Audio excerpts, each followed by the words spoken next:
Assalamualaikum warahmatullahi wabarakatuh. Good morning, good afternoon, good evening. How are you getting on? 10th, 11th, until 12th graders. Thank you so much for your assignment submission. Thank you ya sudah mengerjakan dan mengumpulkan PR yang kemarin-kemarin. Yang belum? Saya tunggu, oke? Ini nilai bro, come on, mau diolah. Dan sebentar lagi mau UTS, tepatnya 14 September itu ada PHB atau UTS, guys. Oke, guys. Mr. Taufik pada kali ini mau menginformasikan tentang salah satu skill berbahasa Inggris. Jadi kan skill berbahasa itu secara umum ada apa? Listening, yes, mendengarkan. Listening, kemudian speaking, berbicara, kemudian reading dan writing. Nah, dari beberapa siswa yang sudah curhat, menuliskan curhatannya ataupun ada yang nelpon, mereka mempelajari bahasa Inggris itu, uniquely itu different ways. Caranya macam-macam ya. Ada yang lewat game, ada yang nonton drakor, drakor subtitlenya bahasa Inggris. Ada yang nonton film, ada yang mendengarkan, listening to songs, ya, English songs. Kemudian ada yang punya teman ngobrol atau teman chatting yang bisa berbahasa Inggris atau orang bule. Ada juga yang pernah tinggal di luar negeri cukup lama sehingga bahasa Inggrisnya itu terasah. Nah, guys, dari listening, speaking, kemudian reading dan writing, karena kita itu berada di institusi atau lembaga pendidikan dan harus mengikuti ujian, tes, maka satu skill ini sangat penting banget. Kalian pernah dengar kan ujian TOEFL atau TOEFL test? Nah, di TOEFL test tersebut itu ada listening, ada structure and written expression, dan ada readingnya. Dan untuk yang sekarang ada speakingnya sih, tapi tidak semua berlaku juga. Nah guys, pada kali ini kita akan fokus untuk memperdalam tips and trick reading. Bagaimana sih tipsnya dan triknya cara mengerjakan reading comprehension. Reading comprehension sendiri artinya adalah pemahaman bacaan. Reading itu bacaan, comprehend itu memahami, atau comprehension itu pemahaman. So, bagaimana kita bisa memahami teks dalam ujian TOEFL, IELTS, TOEIC, dan sebagainya? Ayo, sekarang kita buka-bukaan dulu. Kita curhat ya. Mr. Taufik dulu waktu belum terlalu bisa bahasa Inggris ya, sampai sekarang pun masih belajar. Learning is a matter of process, right? Nah, ada kesulitan yang dihadapi pada saat kita mengerjakan reading comprehension. Tebak nih, bener nggak? Penguasaan kosakata yang tidak memadai. Yes, ketika kita reading, ini artinya apa sih? Atuh, gue nggak ngerti nih, kumaha tuh, ya kan? Pasti itu kendala utamanya adalah vocabulary kita, kosakata kita itu tidak memadai atau kurang banyak. So, yang kedua, mungkin kita sulit memahami konteks kalimat. Ini maksudnya gimana ya? Itu pengetahuan grammar kita biasanya kurang memahami. Apakah ini passive voice atau active voice? Itu konteksnya nanti ke grammar ya. Nah, kemudian kesulitan apa lagi sih? Terpaku pada makna kata demi kata dalam teks. Jadi kita tuh kalau baca, kita tuh kebiasaan kita ya, word by word, kata per kata, and bukannya salah sih, tapi ketika dalam kondisi kalian sedang mengerjakan tes TOEFL, nah makanya itu agak wasting time juga sih kalau mengerjakan reading itu baca kata per kata, ya, wasting time, menghambur-hamburkan atau membuang-buang waktu, karena kita dikejar target waktu nih gitu kan. Oke, selanjutnya kesulitannya apa lagi sih? Membaca teks bacaan baru kemudian melihat soal. Ini guys, permasalahan klasik banget. Jadi kita biasa atau kebiasaan kita adalah membaca bacaannya dulu, teksnya, baru baca soal. Sampai saya pribadi ketika awal-awal ikut tes TOEFL, mulai skornya dari di bawah 300 gitu ya. Awalnya itu memang gemes gitu ya. Dibaca itu bacaan tuh dipahami, mencoba dipahami word by word, phrase by phrase gitu. Dan ternyata waktunya tetel. Waktunya habis guys. Akhirnya ya sudah, banyak yang tidak dikerjakan. Padahal kalau kalian mengerjakan tes, itu usahakan diisi semuanya. Kalau terisi semuanya, minimal ada poin. Di sana jawabannya terisi, tidak blank, dapat poin kok. Daripada you leave it blank, oh my god, itu ya maaf ya, 0 gitu ya. Oke guys. Nah, kemudian Mr. Topik juga mau memberikan tips atau kiat-kiat umum nih, bagaimana supaya kita bisa serius dalam reading, dalam mengerjakan soal reading. Pertama, kalian itu harus percaya diri dulu. Tentukan tujuan kalian, target kalian itu dalam belajar bahasa Inggris ini apa sih gitu ya. Nah, kalian perkuat dulu target, niatnya diperbaiki dulu. Kalian harus semangat yang pasti, optimis, yakin, percaya diri. Dah, kalau masalah mentalitas sudah terbentuk, kekuatan di dalam, internal power sudah terbentuk, sudah ada. Yuk, kuat, kita proses. Berjuang selanjutnya yaitu belajar step by step dari dasar. Kiat umumnya ini dia guys. Pertama, kalian harus biasakan diri dengan direction atau instruksi tes. Jadi jangan lupa baca pertanyaan terlebih dahulu dengan cepat baru membaca teks bacaan. Nah, memang reading skill ini membutuhkan jam terbang yang ya cukup tinggi ya. Maka kalian harus sering exercise, harus sering latihan deh ngerjain soal reading. Dari mulai yang pendek, kemudian yang middle, kemudian yang panjang banget teksnya. Nah, bacalah kembali teks dengan lebih teliti untuk menjawab pertanyaan-pertanyaan yang membutuhkan jawaban yang sulit. Oke, baca kembali teks lebih teliti. Tapi bukan berarti membaca semuanya ya. Kemudian, jawablah semua pertanyaan sekalipun harus menebak. Jadi, I told you what, jangan meninggalkan kunci pilihan jawaban itu tidak terjawab. Jangan sampai mengosongkan pilihan jawaban. So, yang terakhir, gunakan waktu sebaik mungkin. Kenapa? Karena kalian perlu konsentrasi yang tinggi, perlu fokus yang tinggi karena waktu kalian tidak banyak dalam tes TOEFL itu, oke? Atau tes apapun itu. Dan terutama buat kelas 12 yang akan melaksanakan atau akan mengikuti UTBK nanti, itu soal bahasa Inggrisnya memang sedikit di tes skolastik gitu ya, pengetahuan umum dan bahasa itu. Tapi guys, reading lagi-lagi adalah hal atau aspek skill berbahasa yang diujikan. Oke guys, ini dia tipsnya. Gimana sih supaya reading comprehension skill kita meningkat? Ya, ingat kalian harus enjoy the process, oke? Berproseslah dengan menyenangkan, jangan dijadikan beban kalau belajar itu, oke? Step by step. Oke guys, setuju ya? Yuk kita ikuti, ini ada video dari Ben Pinter. Nah, Mister sudah merangkum, sudah meng-cut video dari Ben Pinter tersebut. Oke guys, enjoy. Dan nanti di akhir akan ada soal latihan ya. Ada latihan tentang reading. Nah, coba kalian berlatih mulai dari yang mudah dulu deh. Mulai dari easy atau medium level buat kalian. Nanti Mr. Taufik tingkatkan. Oke? Level readingnya. So, enjoy the process. Read, read, and read. A reader today, leader tomorrow. Thank you so much. Wassalamualaikum warahmatullahi wabarakatuh.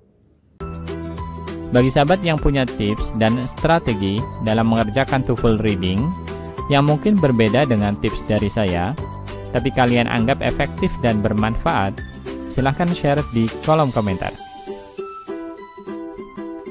Perlu diingat, soal TOEFL reading ini ada 50 pertanyaan yang harus diselesaikan dalam waktu 55 menit. Biasanya terdiri dari 5 teks atau bacaan. Jadi usahakan satu teks atau bacaan tidak lebih dari 10 menit. Kemudian masing-masing bacaan terdiri dari 200 sampai 450 kata dan 7 sampai 12 pertanyaan.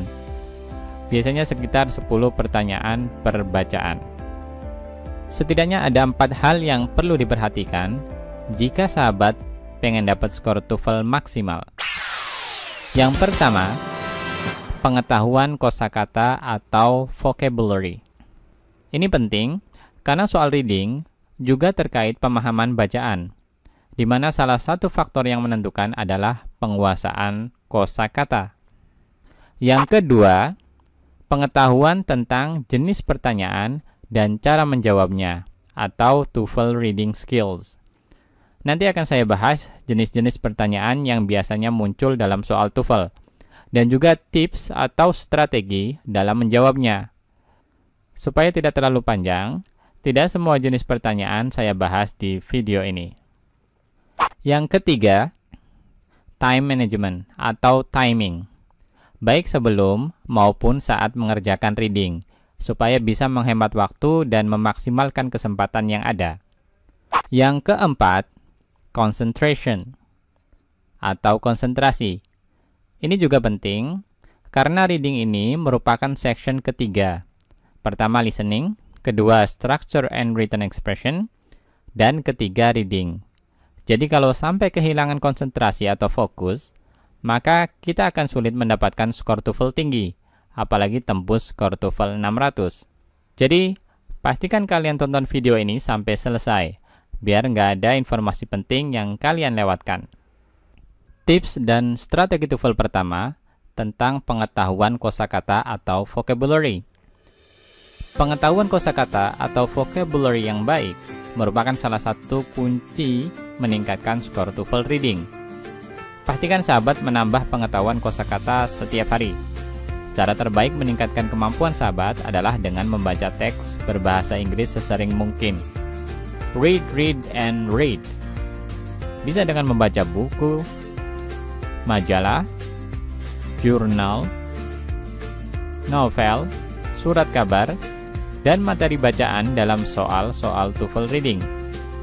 Bisa juga melalui media online maupun offline, ataupun yang berbentuk e-book. Intinya, perbanyaklah bacaan teks berbahasa Inggris. Mulailah dari jenis teks yang sahabat sukai atau mudah dipahami. Seiring berjalannya waktu, banyak kosakata yang akan sahabat kuasai. Tidak hanya dari segi makna, tapi juga dari segi penggunaan. Memperbanyak bacaan juga akan melatih intuisi kita dalam memahami struktur kalimat bahasa Inggris. Ini juga akan sangat berguna ketika kita mengerjakan section 2, Structure and Written Expression. Selain dengan banyak membaca, kita juga bisa meningkatkan kemampuan kosakata dengan belajar tentang prefixes, awalan, suffixes, akhiran, dan root words, kata asal. Misalnya kata unemployment. Ini terdiri dari 3 bagian. Un, ini prefix atau awalan. Men, ini suffix atau akhiran. Dan employ, ini root words atau kata asal. Root words bisa 1 atau lebih. Misalnya kata midterm, ini terdiri dari 2 root words. Mid yang bermakna middle atau tengah, dan term yang bermakna semester. Jadi midterm bisa diterjemahkan tengah semester. Perlu juga sahabat memperbanyak kosakata verbs dan adjective. Karena sebagian besar soal TOEFL terkait vocabulary, ini biasanya verbs, kata kerja, atau adjectives, kata sifat. Tips kedua, berkaitan dengan pengetahuan tentang jenis pertanyaan dan cara menjawabnya, atau TOEFL reading skills. Setidaknya ada 5 kategori soal dalam reading section. Main idea or topic, detail, reference, vocabulary, dan overall review questions.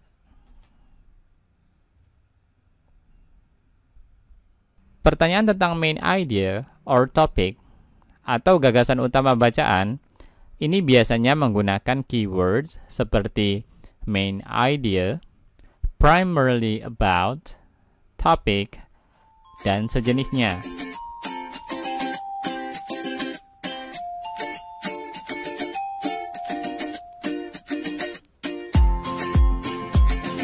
Misalnya pertanyaan pada bacaan ini. What is the topic of this passage? Cara menjawabnya, lihat kalimat awal paragraf. Kalau paragraf lebih dari 1, kita baca dulu kalimat awal masing-masing paragraf dan kemudian baru kita simpulkan main idea-nya. Main idea dalam soal TOEFL reading biasanya terletak di kalimat awal paragraf. Meskipun sebenarnya main idea juga bisa di akhir paragraf atau bahkan tersirat dalam bacaan. Tetapi dalam soal TOEFL biasanya letak main idea itu di kalimat awal paragraf. Kita lihat pada kalimat awal paragraf ini, ada philosophy of John Dewey, distinction, intelligence, dan reasoning. Kita bisa menyimpulkan dari sini, kalau teks ini berkaitan dengan karya John Dewey di bidang filsafat, tentang perbedaan antara intelligence, kecerdasan, dan reasoning, penalaran. Pilihan A salah karena hanya membahas intelligence saja. Ini too specific, terlalu khusus. Pilihan B, distinctions made by John Dewey, ini too general, terlalu umum. Ini juga salah. Kemudian pilihan C, Dewey's ideas on the ability to reason, ini too specific, karena hanya mewakili reasoning. Pilihan yang benar adalah yang D, how intelligence differs from reasoning in Dewey's work. Ini membahas perbedaan antara intelligence dan reasoning dalam karya Dewey. Jadi, main idea itu tidak boleh terlalu spesifik seperti pilihan A dan C, juga tidak boleh terlalu umum seperti pada pilihan B. Main idea itu harus bisa mewakili keseluruhan paragraf atau teks. Kategori kedua, pertanyaan terkait detail informasi dalam teks atau bacaan. Pertanyaan terkait detail ada dua jenis. Directly answer questions, saya singkat direct answer. Ini adalah pertanyaan yang jawabannya langsung bisa ditemukan di bacaan. Dan indirectly answered questions, saya singkat indirect answer. Ini adalah pertanyaan yang jawabannya tidak langsung kita temukan di bacaan. Artinya, kita perlu menyimpulkan dari detail informasi yang ada dalam bacaan. Detail yang pertama, direct answer. Ini ada dua jenis. Pertama, stated details, berarti jawaban dinyatakan di bacaan secara langsung. Biasanya menggunakan kata kunci seperti according to, stated, indicate, true, dan sejenisnya. Kedua, unstated. Untuk unstated details, ada kalanya jawaban tidak dinyatakan, not stated, tidak disebutkan, not mentioned, atau tidak benar menurut bacaan, not true. Biasanya menggunakan kata kunci seperti not stated, not mentioned, except, dan sejenisnya. Mari kita lihat contoh untuk stated details dulu.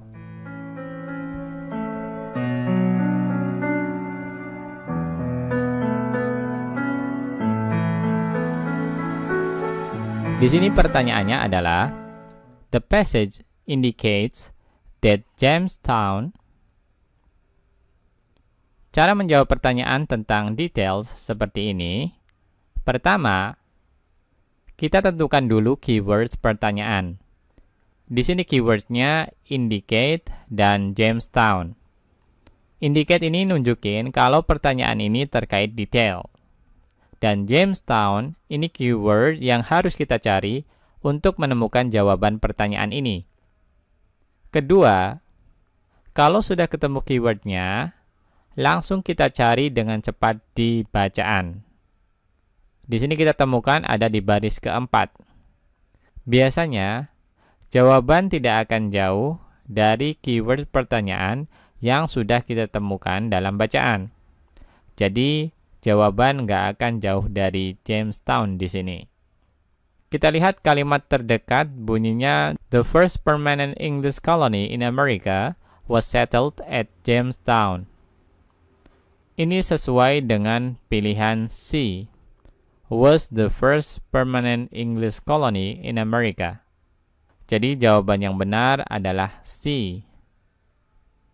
Sampai di sini, setelah jawaban yang benar kita temukan dan kita yakin dengan jawaban yang kita pilih, kita bisa langsung lanjut ke soal berikutnya untuk menghemat waktu.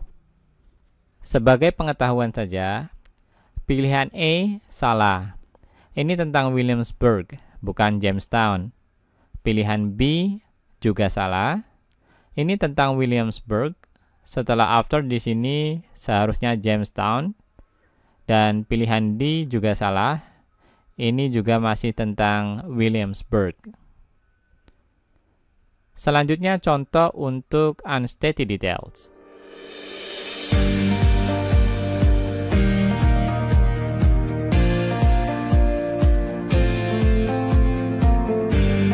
Pertanyaannya, which of the following is not true about the word gadget? Cara menjawabnya sama dengan stated details. Kita tentukan dulu keyword pertanyaan. Di sini keywordnya not true dan gadget. Not true ini keyword jenis pertanyaan unstated details. Dan keyword yang harus kita cari di teks atau bacaan adalah gadget. Coba kita lihat dalam bacaan. Di sini kata gadget bisa kita temukan di baris ketiga. Nah, biasanya jawaban nggak jauh dari keyword pertanyaan yang kita temukan di teks atau bacaan. Hanya saja perlu kita ingat betul bahwa jawaban yang kita cari kali ini adalah yang not true, yang bertentangan atau tidak benar menurut teks. Pilihan A ini salah, ini sesuai teks. Bisa kita lihat di baris kedua dan ketiga. Pilihan B ini jawaban yang benar karena not true atau bertentangan dengan teks di baris keempat. Di sini tahun 1850-an. Sementara di jawaban at the beginning of the 19th century, awal abad ke-19. Kata beginning seharusnya middle karena 1850-an ini sudah masuk pertengahan abad ke-19. Pilihan C salah. Ini sesuai dengan informasi di baris kelima. Dan pilihan D juga salah. Ini sesuai dengan informasi di baris keempat. Detail yang kedua, indirect answer. Indirect answer juga ada dua jenis. Pertama, implied questions atau pertanyaan tersirat. Jadi kita harus menyimpulkan jawaban dari detail informasi yang tersedia. Biasanya menggunakan kata kunci seperti implied, can be inferred, probably happened, dan sejenisnya. Yang kedua, transition questions atau pertanyaan transisi. Biasanya menggunakan kata kunci seperti preceding, following, dan sejenisnya.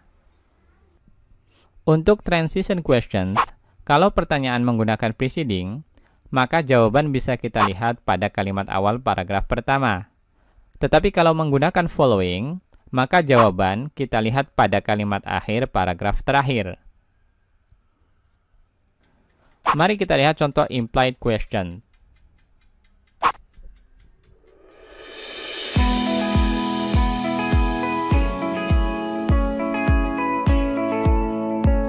Pertanyaannya, the French version of Monopoly might possibly include a piece of property entitled bla bla bla.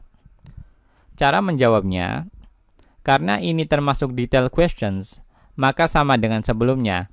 Kita tentukan dulu keyword pertanyaannya. Di sini keywordnya French version of Monopoly dan possibly include. French version of Monopoly ini keywords yang harus kita cari di teks. Kata inti frase ini ada pada kata version. Dan possibly include ini ciri implied question. Coba kita lihat di teks. Keyword pertanyaan bisa kita temukan di baris kelima. Di sini ada kata version. Jadi kemungkinan clue atau petunjuk jawaban yang benar ada di paragraf kedua. Nggak jauh dari keyword ini. Dan setelah kita baca, pilihan A, B, dan C ini salah. Jawaban yang benar ada di pilihan D. Karena pada baris kelima dan keenam ada clue yang menyebutkan bahwa versi monopoli ini disesuaikan dengan lokasi dan nama tempat yang sesuai dengan bahasa yang digunakan. Jadi kalau French version, maka properti yang dipakai adalah Menara Eiffel yang lokasinya di Prancis. Pilihan A, B, dan C ini semua di Amerika Serikat. Selanjutnya pertanyaan jenis reference. Pertanyaan jenis reference adalah pertanyaan tentang kata benda apa yang digantikan oleh kata ganti tertentu. Biasanya kata ganti yang sering ditanyakan adalah it, they, dan this. Perlu diingat, it dan this menggantikan kata benda tunggal atau kata benda yang tidak bisa dihitung. Sedangkan they menggantikan kata benda jamak. Selain itu, perlu diingat bahwa kata benda terdekat belum tentu jawaban yang benar. Bila kita ragu, tinggal gantikan saja kata ganti yang ditanyakan dengan kata benda yang kita pilih. Kalau logis atau paling masuk akal, maka jawaban kita kemungkinan benar. Contoh soal.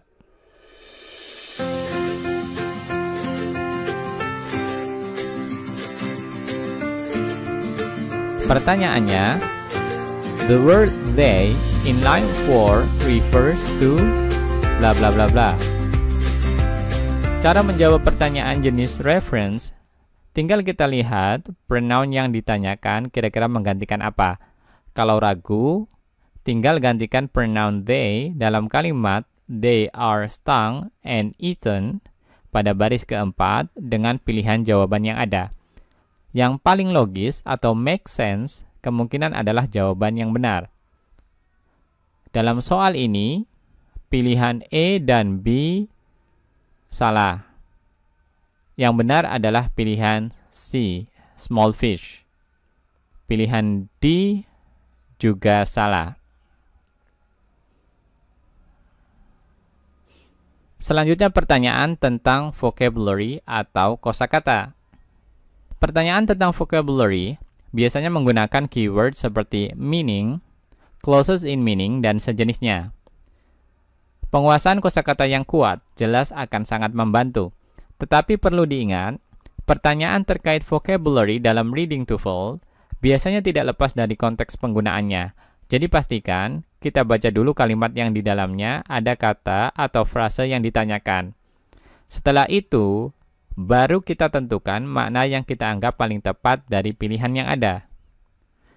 Jika kita mengalami kesulitan karena nggak tahu makna kata atau frase yang ditanyakan, jangan panik. Coba cari petunjuk atau clues baik dari segi struktur, konteks kalimat, sinonim, kontras, maupun contoh-contoh di sekitar kata yang ditanyakan. Coba perhatikan contoh berikut.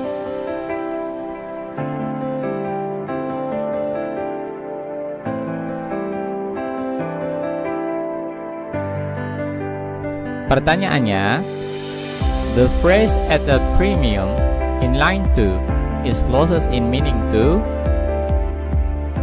Cara menjawab soal ini, kita lihat kalimat utuhnya. Kalau masih belum ketemu jawabannya, lihat kalimat di sekitarnya dan cari sinonim, konteks, kontras, ataupun contoh yang memberikan petunjuk jawaban.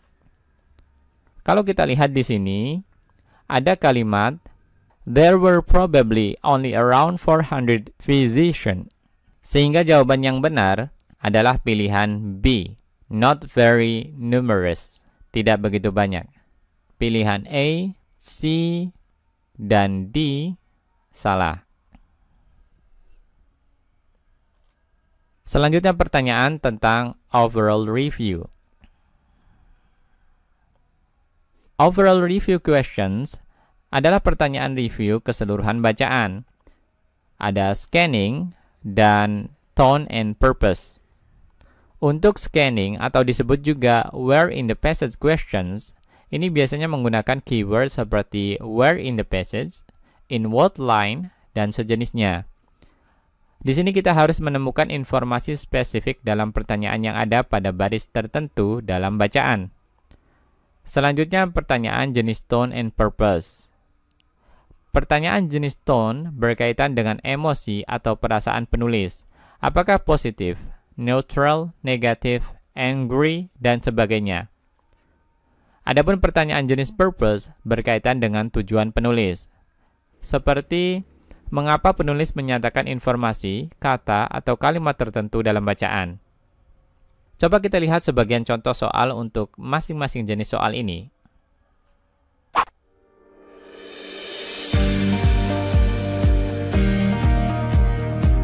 Pertanyaannya, where in the passage does the author discuss the composition of the meteor? Cara menjawabnya sama dengan jenis pertanyaan detail. Jadi, kita tentukan keyword pertanyaannya, kemudian kita cari dalam bacaan. Kalau nggak ketemu, cari sinonim atau yang semakna dengan keywords pertanyaan. Jawaban biasanya ada pada baris keyword yang ditemukan dalam bacaan atau tidak jauh dari situ. Keyword pertanyaan ini adalah composition of the meteor. Kalau kita lihat di bacaan, ada pada baris keempat. Ada kata made of yang menunjukkan composition of the meteor. Jadi jawaban yang benar adalah pilihan B.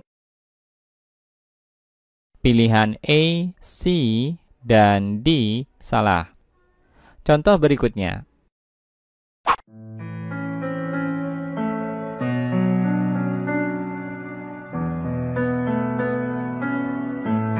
The author's purpose in this passage is to bla bla bla bla. Cara menjawabnya, kita tentukan dulu main idea dan informasi atau detail yang mendukung main idea tersebut. Kemudian, baru kita tentukan apa kira-kira tujuan penulis. Di sini kalau kita lihat main idea dan detail pendukungnya ada di kalimat awal paragraf. Di sini military awards dianggap symbolic of royalty. Dan pada kalimat berikutnya, dijelaskan ada sentimen yang kuat terhadap military decoration alias royalty. Jadi pilihan yang benar adalah B. Tujuan penulis adalah to demonstrate an effect of America's attitude toward royalty. Pilihan A, C, dan D salah.